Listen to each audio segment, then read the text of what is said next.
नमस्कार साथियों, क्या आपने 90-10 प्रिंसिपल के बारे में सुना है? कहीं कहीं यदि आप पढ़ने लिखने के शौकीन हैं, आप इंटरनेट देखते हैं, कोई सेमिनार्स अटेंड करते हैं, तो 80-20 प्रिंसिपल आपने सुना होगा। लेकिन जिंदगी के सबसे क्रांतिकारी प्रिंसिपल्स में से एक है 90-10 सिद्धांत। हमारा एक बहुत लोकप्रिय प्रोग्राम है VIP, जो सक्सेस हैबिट्स पर आधारित है, अलग अलग शहरों में होता है। लोग उसको अटेंड करने आते हैं। 2 दिन सुबह से रात तक हम लोग उनको सक्सेस हैबिट्स के बारे में बताते हैं, क्योंकि मेरा ये मानना है आप 1000 चीजें जाने उससे कोई फर्क नहीं पड़ता, आप कितनी चीजें इंप्लीमेंट करते हैं फर्क उससे पड़ता है। हो सकता है आप 100 चीजें जानते हो और आप उसमें से एक इंप्लीमेंट करते हो, आप बहुत बड़े ज्ञानी हैं, बहुत बड़े तोप हैं, बहुत नॉलेजेबल हैं, अच्छा भाषण देते हैं, अच्छी बातें करते हैं, सब कुछ सही है, लेकिन जानते 100 और इंप्लीमेंट एक करते हैं। और आपके साथ एक औसत आदमी है, गंवार है, ज्यादा पढ़ा हुआ नहीं है, देहाती है, सब कुछ है, लेकिन वो इंप्लीमेंट 4 करता है, तो 5 से 10 साल में आप उससे बहुत पीछे छूट जाएंगे, क्योंकि आप कितना जानते हैं इससे कोई फर्क नहीं पड़ता। तो 90-10 प्रिंसिपल जब हम लोग VIP में पढ़ाते हैं तो कई लोगों की आंखें खुल जाती है जो जिंदगी में परफेक्ट मोमेंट का इंतजार करते हैं। साथियों, क्या कोई परफेक्ट मोमेंट होता है? क्या कोई स्थिति परफेक्ट होती है? कई लोग एक बुक लिखना होता है तो एक परफेक्ट बुक बन जाए, एक परफेक्ट बुक बन जाए। एक ऑफिस बनाते हैं तो एक परफेक्ट ऑफिस बन जाए। अपने घर में चाहते हैं मेरे हस्बैंड परफेक्ट हो जाए, कोई चाहता है मेरी वाइफ परफेक्ट हो जाए, कोई चाहता है मेरी डिजाइन परफेक्ट हो जाए, कोई चाहता है मेरा प्रोडक्ट परफेक्ट हो जाए, कोई किसी प्रोग्राम को आयोजित कर रहा है तो चाहता है वो प्रोग्राम परफेक्ट हो जाए। लेकिन क्या किसी चीज को वाकई 100% करना संभव है? चलिए, कुछ चीजों को संभव है, लेकिन क्या हर चीज को 100% करना संभव है? यह असंभव है।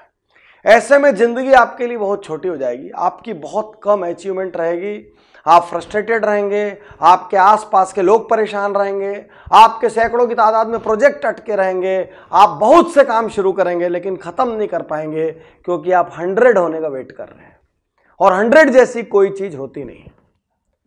तो इसलिए 90-10 प्रिंसिपल एक क्रांतिकारी सिद्धांत है।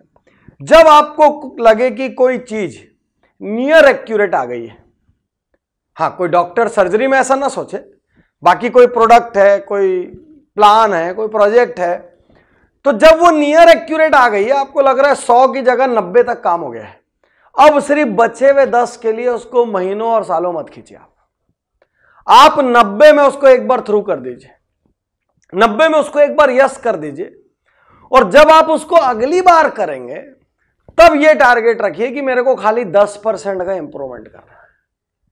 तो यदि पहली बार आप 90 तक आ गए, आपने 100 का वेट नहीं किया, और अगली बार आपने ये टारगेट रखा मेरे को खाली 10% इंप्रूव करना है, तो पहली बार में 99 करना असंभव है, लेकिन 90 में 10 इंप्रूव करना बहुत संभव है।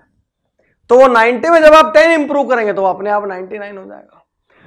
तो साथियों, जिंदगी में परफेक्ट परिस्थिति का इंतजार मत करिए, कोई परफेक्ट परिस्थिति नहीं होती। और आपको पता कब चलेगा कि परफेक्ट हो गई है? वो आपके घर आके बोलेगी मैं परफेक्ट परिस्थिति हूं, लो अब काम करो, मैं परफेक्ट प्रोडक्ट हूं, लो मुझे स्वीकार करो। कौन बोलेगा ऐसा? परफेक्ट आके आपका दरवाजा खटखटा के भी निकल जाएगा तो आपको पता कैसे चलेगा?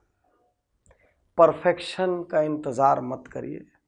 कुछ दुनिया में इवेंट्स हैं, कुछ स्पोर्ट्स, सर्जरीज, वहां पे चीजें परफेक्शन तक रखिए। बाकी दैनिक जीवन में हर किसी काम को परफेक्ट तरीके से करने की कोशिश करेंगे तो मिस्टर परफेक्शनिस्ट, आपके आसपास के सब लोग आपसे दुखी रहेंगे, आपके आसपास के सब लोग फ्रस्ट्रेटेड रहेंगे, धीरे धीरे वो अंडर परफॉर्म करने लग जाएंगे। ये मैंने खुद अपने जीवन में महसूस किया है कि जब हम लोगों पे आवश्यकता से ज्यादा दबाव बढ़ाते हैं तो वो परफॉर्म करने की जगह अंडर परफॉर्म करने लग जाते हैं। तो परफेक्ट परिस्थिति की उम्मीद मत करिए, परफेक्ट सिचुएशंस आने का इंतजार मत करिए। जहां हैं, जैसे हैं और जो है आपके पास ना, उसी से आप शुरू कर लीजिए। आप सोचेंगे मेरे पास जब इतना आएगा तब मैं शुरू करूंगा, इतने सालों बाद में शुरू करूंगा। अरे यहां कल किसी का ठिकाना नहीं है। आप क्या इतने साल का वेट कर रहे हैं? तो जब हैं, जहां हैं और जैसे हैं और जो है आपके पास, उसी से शुरू कर लीजिए। परफेक्ट परिस्थिति का इंतजार मत करिए, क्योंकि परफेक्ट परिस्थिति कभी नहीं आएगी, और आ भी गई तो आपको पता नहीं चलेगा कि आ गई।